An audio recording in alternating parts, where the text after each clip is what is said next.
Hey, what's up mga kaballers? Maligayang pagbabalik sa aking channel. Halina't pag-usapan natin ang balitang DeAndre Ayton to Golden State Warriors pumayag na.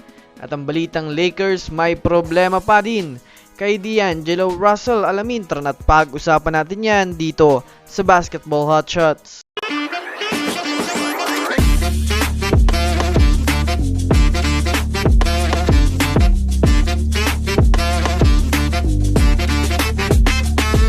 Una nga muna tayong dumako mga kaballers sa balita patungkol sa may problema pa nga daw mga kaballers si D'Angelo Russell sa Lakers kahit man nga maganda na ang pinapakita nito.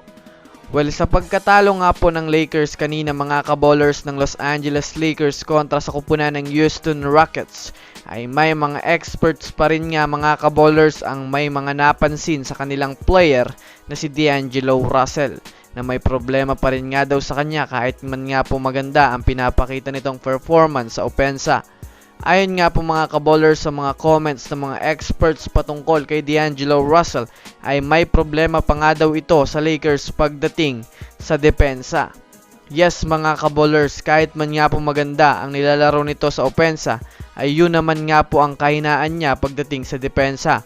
Well, kung mapapansin nga natin mga kaballers, kapag nga po si D'Angelo Russell ang bumabantay ay madali lang sa kanya nakakalusot ang mga manlalaro at nakakapuntos. Kaya naman isa nga po ito mga kaballers sa magiging problema ng Lakers kay D'Angelo Russell.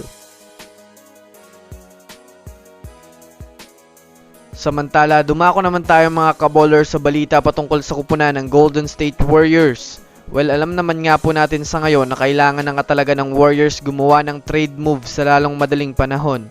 Bukod pa dyan na ibalita ko na rin nga po sa inyo mga kaballers na mayroon nga itong malaking interes sa big man ng Portland Trail Blazers na si DeAndre Ayton.